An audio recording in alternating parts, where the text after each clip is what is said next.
نبی کریم صلی اللہ علیہ وسلم کی تعلیمات میں صبر کی اہمیت۔ صبر اسلام کی بنیادی صفات میں سے ایک ہے اور ایمان کا ستون قرار دیا گیا ہے۔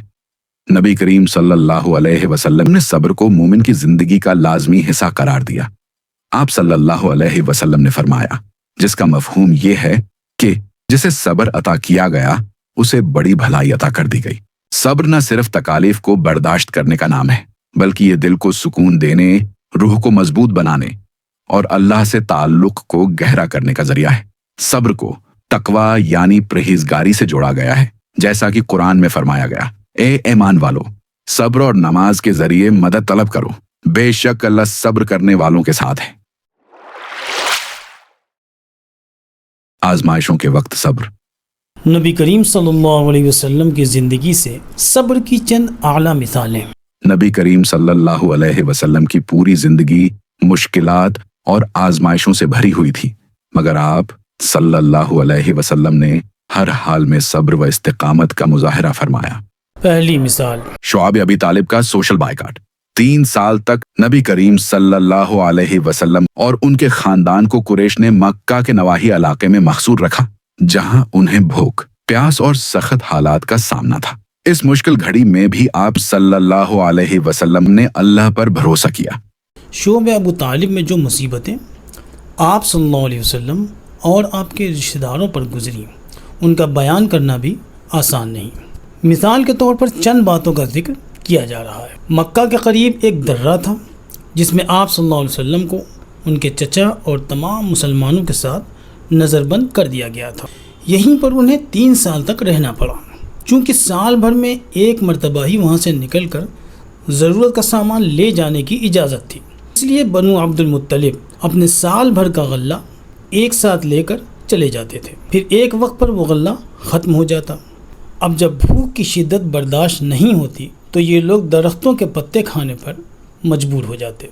بہت سے لوگوں کی یہ حالت ہو جاتی کہ اگر کہیں سوکھا چمڑا مل جاتا تو اسی کو صاف اور نرم کر کے آگ پر رکھتے اور بھون کر چبا لیتے۔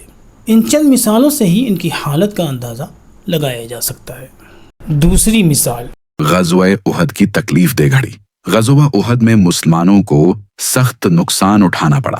نبی کریم صلی اللہ علیہ وسلم خود زخمی ہوئے، آپ کا دندان مبارک شہید ہوا، آپ کے چچا حضرت حمزہ رضی اللہ عنہ شہید کر دیے گئے۔ اس کے باوجود آپ صلی اللہ علیہ وسلم نے دشمنوں کے لیے بد دعا کے بجائے ہدایت کی دعا کی۔ تیسری مثال، بیٹے ابراہیم کا انتقال۔ نبی کریم صلی اللہ علیہ وسلم کا ننھا بیٹا ابراہیم فوت ہوا۔ آپ صلی اللہ علیہ وسلم کی آنکھوں سے آنسو بہے، لیکن آپ نے فرمایا، جس کا مفہوم ہے کہ آنکھیں آنسو بہاتی ہیں، دل غمگین ہوتا ہے، مگر ہم زبان سے وہی کہیں گے جس سے اللہ راضی ہو۔ یہ تمام مثالیں ہمیں سبق دیتی ہیں کہ کس طرح ہم اپنی زندگی کی آزمائشوں میں صبر اختیار کر سکتے ہیں۔ صبر کا انعام۔ قرآن مجید میں اللہ تعالیٰ صبر کرنے والوں کو خوشخبری دیتا ہے، فرماتا ہے کہ ہم تمہیں ضرور آزمائیں گے اور صبر کرنے والوں کو خوشخبری دے دو۔ اور وہ خوشخبری یہ ہے کہ اللہ تعالیٰ صبر کرنے والوں کے ساتھ ہے، یعنی اللہ تعالیٰ ایسے لوگوں سے راضی ہے۔ مومن کے لیے بشارت کہ وہ ہر حال میں خیر میں ہی رہتا ہے۔ نبی کریم صلی اللہ علیہ وسلم نے فرمایا، جس کا مفہوم ہے کہ مومن ہر حال میں خیر میں رہتا ہے۔ اگر اسے تکلیف پہنچتی ہے تو صبر کرتا ہے، اور خوشی ملتی ہے تو شکر کرتا ہے، دونوں طرح بھلائی میں ہوتا ہے۔ صبر انسان کی روحانی اور جذباتی مضبوطی کو بڑھاتا ہے اور اللہ سے قرب کا ذریعہ بنتا ہے۔ صبر پیدا کرنے کے عملی طریقے۔ پہلا طریقہ، بے صبری کے اسباب پہچانے۔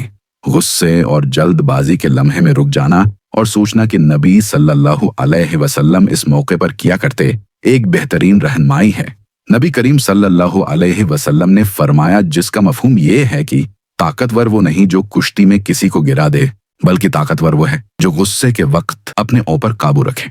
دوسرا طریقہ، شکر گزاری اور ذکر سے دل کو سنوارے۔ اللہ کی نعمتوں پر غور و فکر کرتے رہنے، شکر ادا کرنے اور اس کی تسبیح بیان کرنے سے دل کو سکون ملتا ہے اور صبر میں اضافہ ہوتا ہے۔ مثبت یعنی خوشگوار ماحول اختیار کرے۔